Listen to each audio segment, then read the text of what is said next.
Bismillahirrahmanirrahim.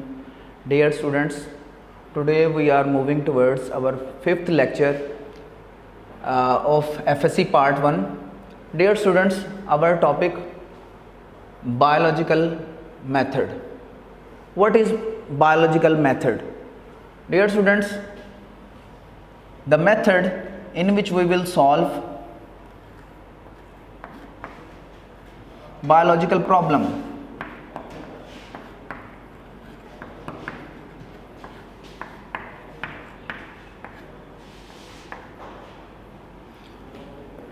In which we will solve biological problem is known as biological method. Now question is arises here, what is biological problem? Dear students, any problem, any difficulty, any hurdle that is faced by the living organisms, that is known as biological problem. तो biological method के अंदर हम biological problems जो living organism से related उनके कोई issues हैं उनको solve करेंगे. This is known as biological method. अब बायोलॉजिकल मेथड, बायोलॉजी बल्कि साइंस पूरी की पूरी एक सिस्टमैटिक नॉलेज है जिसके अंदर हम एक वे में, एक पर्टिकुलर वे में एक प्रॉब्लम को सॉल्व करते हैं. तो डियर स्टूडेंट्स, बायोलॉजिकल मेथड को जब हम सॉल्व करते हैं तो उसमें सबसे पहले हमारे पास आता है observations.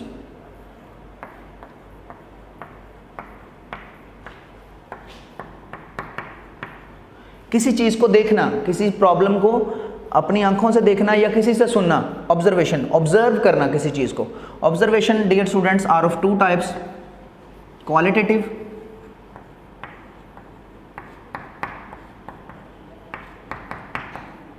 And quantitative.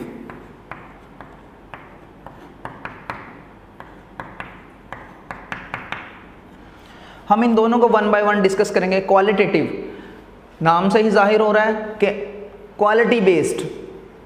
Quantitative quantity बताएगी, हमें मैग्नीट्यूड देगी, एग्जैक्ट नंबर्स, फिगर्स देगी. क्वालिटेटिव में डियर स्टूडेंट्स हमारे पास देखते हैं हम दो चीज़ें हैं, ये क्लियर नहीं होती, डाउटफुल होती है. डाउटफुल अप्रोच है हमारे पास. कैसे? फॉर एग्जाम्पल हम कहते हैं Shahid is a good boy. अब मैंने ये उसकी क्वालिटी बताई है, Shahid is a good boy, लेकिन मैंने जैसे ही साथ कहा कि 2% गुड, डेफिनेटली साथ ही क्लियर हो गया कि ही इज़ 90% बैड. ओके, तो यहाँ पे हमें क्वालिटेटिव में जस्ट एक क्वालिटी बता दी गई. मुझसे पूछा गया कि ग्राउंड की पोजीशन क्या है, उसमें ग्रास की पोजीशन क्या है. मैंने कहा grass is green. It's mean that अगले पर्सन के माइंड में एक इमेज बन गई कि ग्रास प्लॉट जो है वो ग्रासी है, लेकिन बाद में जब उसने आके देखा तो वो सारे का सारा बंजर है और सिर्फ वहाँ पे थोड़ा सा ग्रास है, थोड़ी सी ग्रास अवेलेबल है. तो उसने कहा कि आपने तो कहा था ग्रास इज़ ग्रीन, तो grass is green is a quality. अगर मैं उसको ये कह देता कि 5% grass is green in the plot, तो फिर उसको क्लियर हो जाता कि 95% अभी जो है वो खाली है.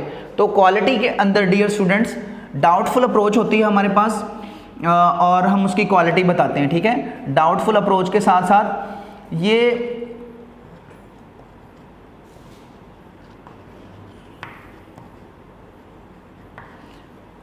अनमेजरेबल भी होती है, क्लियर नहीं होती, इसकी मेजरमेंट एग्जैक्ट नहीं होती. जबकि हम क्वांटिटेटिव की बात करें तो डियर स्टूडेंट्स क्वांटिटेटिव हमारे पास जो है वो मेजरेबल होती हैं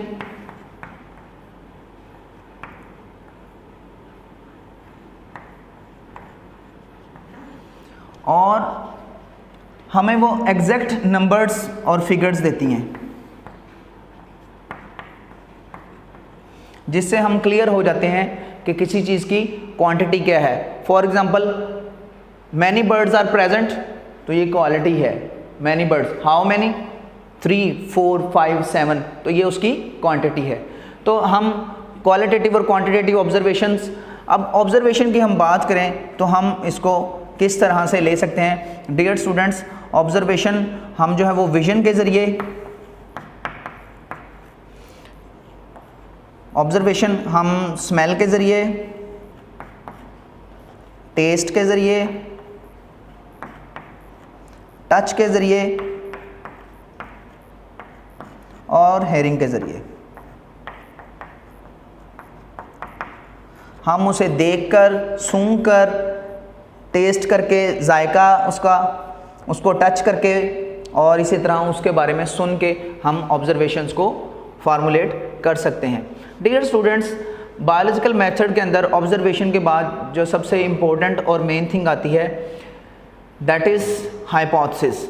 ऑब्जर्वेशन के बाद हमारा नेक्स्ट स्टेप है हाइपोथेसिस। अब हाइपोथेसिस फार्मूलेशन में हम देखते हैं हमारे पास क्या क्या चीज़ें आएंगी। Hypothesis,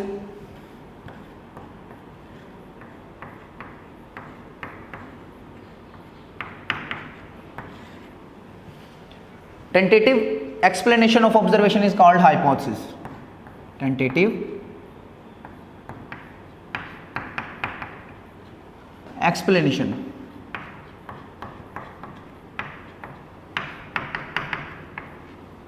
of observation.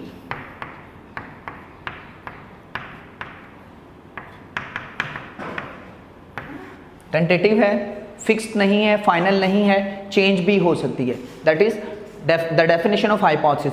लेकिन हाइपोथेसिस किस चीज़ का रिजल्ट हो सकता है? Hypothesis may be the result of two things that is known as two things that is deductive reasoning और inductive reasoning. Hypothesis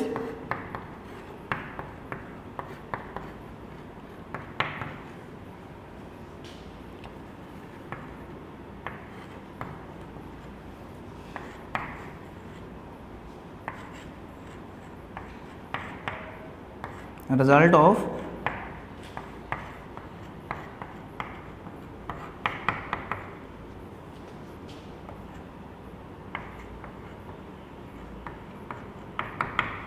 deductive reasoning or may be result of inductive reasoning।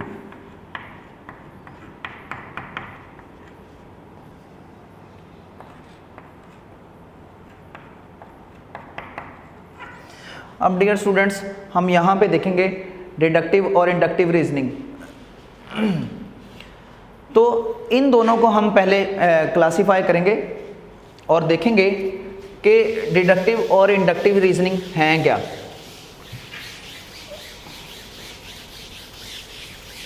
Dear students, deductive और inductive reasoning के बारे में many times जो है वो board के अंदर क्वेश्चन भी किया गया है, differentiate between deductive reasoning and inductive reasoning. तो पहले हम डिडक्टिव रीजनिंग को देखेंगे।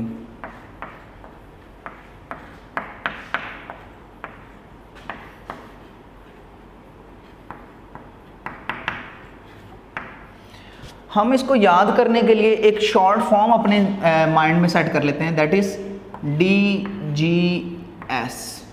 ये आपको हेल्प करेगी इसको अंडरस्टैंड करने में। DGS, deductive reasoning.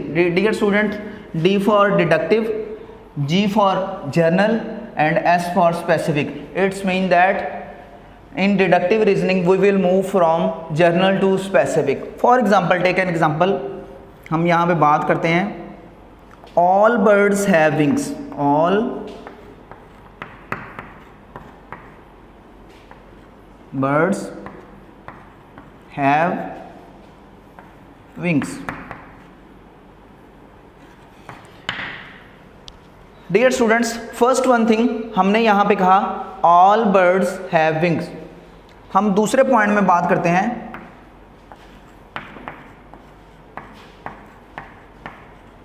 Sparrows are birds.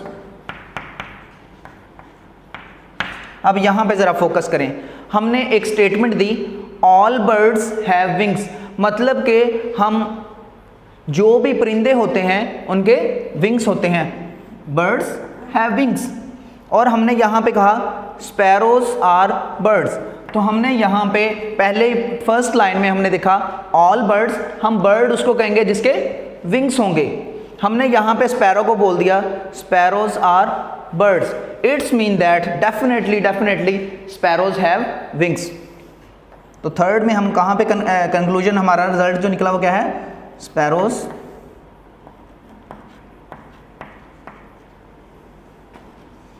Have wings.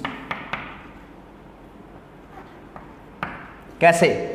हमने पहले ही लाइन में कहा ऑल बर्ड्स हैव विंग्स, कि जिसको भी हम बर्ड कहेंगे उसके विंग्स होंगे। हमने कहा स्पैरोज आर बर्ड्स, कि स्पैरो एक परिंदा है, sparrow are bird.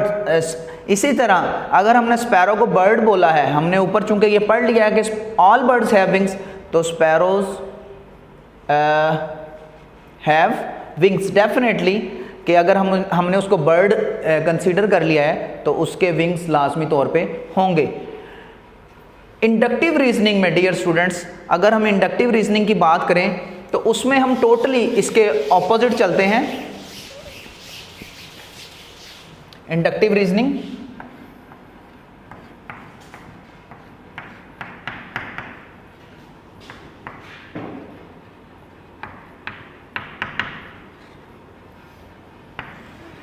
Dear students, हम इसमें इसको भी याद करने के लिए एक शॉर्ट फॉर्म याद कर लेते हैं, दैट इज ISG। बेटे ये देखें यहाँ पे डिडक्टिव रीजनिंग में हम जर्नल से स्पेसिफिक की तरफ मूव करते थे और इंडक्टिव रीजनिंग में हम स्पेसिफिक से जर्नल की तरफ मूव करेंगे। मसलन हम इसी को, इन्हीं तीनों जो रोज हैं इनको इन्वर्ट कर दें। स्पैरोज हैव विंग्स,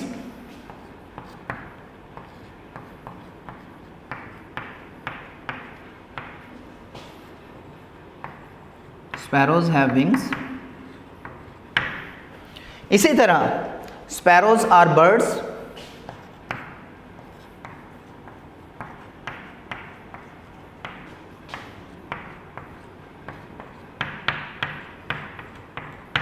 तो simply dear students, sparrows have wings, sparrows are birds, it's mean that पहले हमने कहा स्पैरो हैव विंग्स के चिड़िया के पास पर हैं। स्पैरोज आर बर्ड्स, हमने स्पैरोज को बर्ड कहा, तो इसी तरह से लास्ट में हमारे पास क्या आ जाएगा, all birds have wings.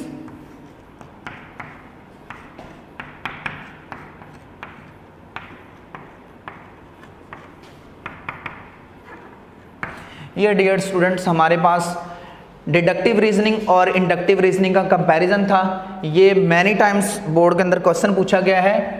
Differentiate between deductive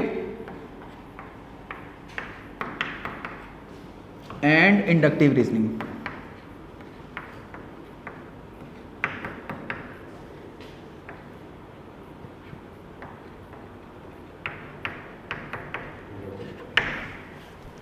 okay, differentiate between deductive and inductive reasoning. ये क्वेश्चन आप लोगों ने इसी तरह से इसको याद भी कर लेना है और समझ भी लेना है कि हम डिडक्टिव रीजनिंग में जर्नल से स्पेसिफिक की तरफ मूव करते हैं और इंडक्टिव रीजनिंग में स्पेसिफिक से जर्नल की तरफ। Okay dear students, now we are moving towards another step of biological method, that is what.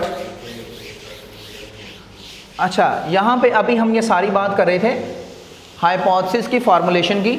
Hypothesis formulation किस तरह से होती है, वो रिजल्ट हो सकता है किसी भी डिडक्टिव रीजनिंग का या इंडक्टिव रीजनिंग का। डियर स्टूडेंट्स, हमने बात कर ली यहाँ पे। अब हमारे पास बात आ जाती है हाइपोथेसिस फार्मूलेशन के अंदर और क्या क्या चीज़ें आ सकती हैं। डियर स्टूडेंट्स, अब हम कुछ ऐसे पॉइंट्स को देखेंगे जिनमें हम हाइपोथेसिस को और डिफरेंट वे से भी फॉर्मुलेट कर सकते हैं। डिफरेंट क्वेश्चन यहाँ पे आप नोट कर लें, question different ways to form hypothesis.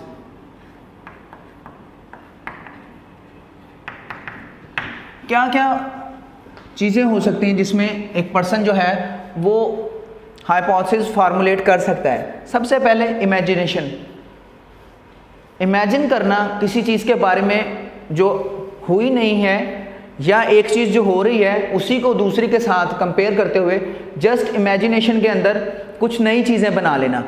तो imagination is the main thing जिसके अंदर हम डिफरेंट हाइपोथेसिस फार्मुलेट कर सकते हैं। First point that is imagination. Next aesthetic preference. Aesthetic preference में अब किसी बंदे की किसी चीज़ के बारे में पर्टिकुलर, वो किसी चीज़ को अच्छे अंदाज में देखना चाहता है, खूबसूरत देखना चाहता है, एस्थेटिक ब्यूटी उसके माइंड में है, कोई भी ऐसी चीज़ जिसके बारे में वो इमेजिनेशन के बाद एस्थेटिक प्रेफरेंस उसकी, मतलब कि कोई ऐसी प्रेफरेंस हो जिसके अंदर वो अपनी किसी पर्टिकुलर चीज़ की खूबसूरती के बारे में इमेज रखता हो अपने माइंड के अंदर और उसकी एस्थेटिक प्रेफरेंस भी हो। Next one thing that is religious and philosophical ideas. कोई ना कोई उसका मजहबी रुझान भी हो सकता है जिसके ऊपर वो सोचते हुए, और कोई आइडिया जो उसके माइंड में है, फिलोसफिकल आइडिया है, जो उसकी अपनी फ़िलासफ़ी है, उसको वो डिस्कस करते हुए हाइपोथेसिस फार्मूलेट कर सकता है। कंपैरिजन कर रहा है, कोई एक फिनोमिना हो रहा है, वो दूसरे को उससे कंपेयर करते हुए कोई नई चीज़ अपने माइंड में ले आता है, that is also the reason of form of hypothesis. और फिफ्थ वन, कोई पर्सन कोई एक्सपेरिमेंट कर रहा है या किसी चीज़ की डिस्कवरी कर रहा है और सडनली एक्सीडेंटली उसने कोई नई चीज़ डिस्कवर कर ली, तो इस तरह से discovery of one thing while finding other things, तो कोई दूसरी चीज़ ढूंढ रहा था लेकिन उसको एक नई चीज़ मिल गई, that is also the reason of formulation of hypothesis. New hypothesis in 5 ways को देखते हुए जो फार्मूलेट होती हैं। डियर स्टूडेंट्स, हाइपोथेसिस को फिर एक प्रोसेस से गुजरना पड़ता है, दैट इज़ रिगरस टेस्टिंग। मतलब कि हम देखते हैं कि एक्सपेरिमेंट,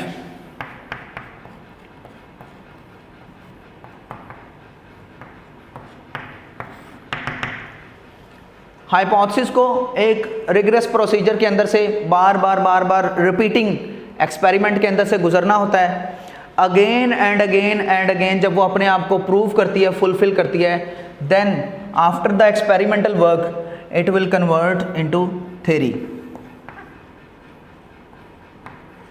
अब थ्योरी है क्या कि एक्सपेरिमेंट, बार बार रिपीटेड एक्सपेरिमेंट्स के बाद अगर वो हाइपोथेसिस रॉन्ग नहीं होती और अपने आप को फुलफिल करती है, then it will become theory.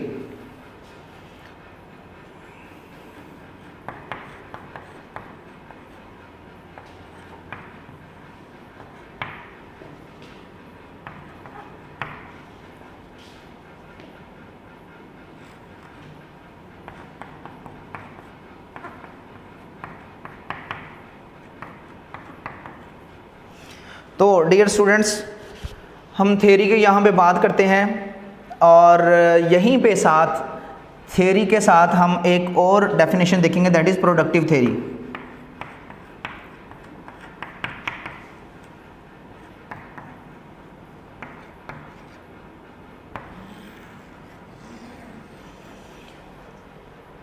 हम थ्योरी को लेके चलेंगे यहाँ पे। तो बेटे थ्योरी को हम क्या देखेंगे? Theory is a series of hypothesis that is supported by the tests, this is what theory. And productive theory, dear students, हम प्रोडक्टिव थ्योरी के बारे में ये कह सकते हैं कि productive theory is that theory that may be suggest new hypothesis having the capability to produce new hypothesis और न्यू आइडियाज़। तो थ्योरी के अंदर हम देखते हैं कि ग्रेट वर्क एक्सपेरिमेंटल जो हैं हम उनको कंटिन्यू करते हैं और हमने उसको थ्योरी का नाम दिया। तो ऐसी theory that having the capability to produce new hypothesis, new ideas, this is called productive theory. Last में डियर स्टूडेंट्स हमारे पास आ जाता है that is law. Experimental work के अंदर, बायोलॉजिकल मेथड के अंदर, डाटा के अंदर हमारे पास आ जाता है law, that is what constant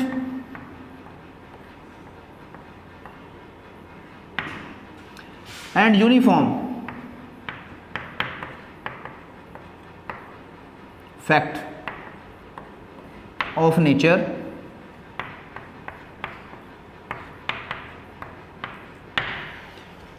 again and again after repeating process of experiment। Theory को जब फर्दर एक रिगरस टेस्टिंग से गुजरना पड़ता है और हर पर्सपेक्टिव से वो अपने आप को प्रूव करती है और रॉन्ग कंसीडर नहीं होती, रॉन्ग प्रूफ नहीं होती, then it will become a law. Law is a constant and uniform fact of a nature.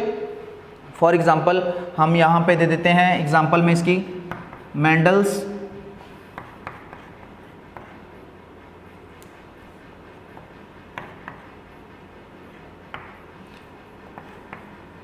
Laws of inheritance.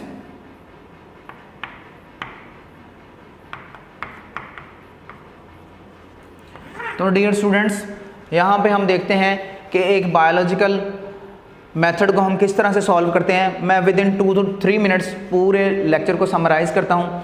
Dear students, हमने सबसे पहले बात की बायोलॉजिकल मेथड की। The method in which we will solve the biological problem is termed as biological method. What is biological problem? Any problem that is related और regarding to the living organisms, that is what biological problem. हम biological method के अंदर कुछ techniques, tools और method, scientific method को एक particular way में लेके चलते हैं। हमने देखा कि सबसे पहले हम ऑब्जर्वेशंस लेते हैं, ऑब्जर्वेशंस के ऊपर हम हाइपोथेसिस फार्मुलेट करते हैं। हाइपोथेसिस के ऊपर हमने बहुत डिटेल देखी, जिसमें डिडक्टिव और इंडक्टिव रीजनिंग को हमने देखा। उसके बाद हमने देखा कि डिफरेंट वेज क्या हैं हाइपोथेसिस फार्मुलेशन के, जिसमें बेटे इमेजिनेशन है, एस्थेटिक प्रेफरेंस है, रिलीजियस एंड फिलोसॉफिकल आइडियाज़ हैं, कंपैरिजन है दूसरी चीज़ों के साथ, एक चीज़ को डिस्कवर किया जा रहा है, एक्सीडेंटली कोई नई चीज़ डिस्कवर हो गई है। हमारे पास हाइपोथेसिस फार्मुलेशन के वेज थे जिनसे हम हाइपोथेसिस फार्मुलेट कर सकते हैं। इसके बाद हमने हाइपोथेसिस के बेस पे रिगरस टेस्टिंग को देखा। टेस्टिंग के बाद जब कंटिन्यूसली हाइपोथेसिस प्रूव हो जाती है, अपने आप को प्रूव कर देती है after the great work of experiment, then it will become theory.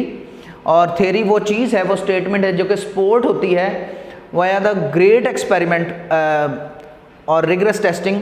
Experimental basis के बाद हम उसको थ्योरी का नाम दे देते हैं। और when theory prove itself many times it will become a law, and law is a constant and uniform fact of a nature. And examples में हम देते हैं Mendel's law of inheritance. Dear students, today we have done our lecture that is biological method. Inshallah tomorrow we will discuss about the biology and the service of mankind. Thank you.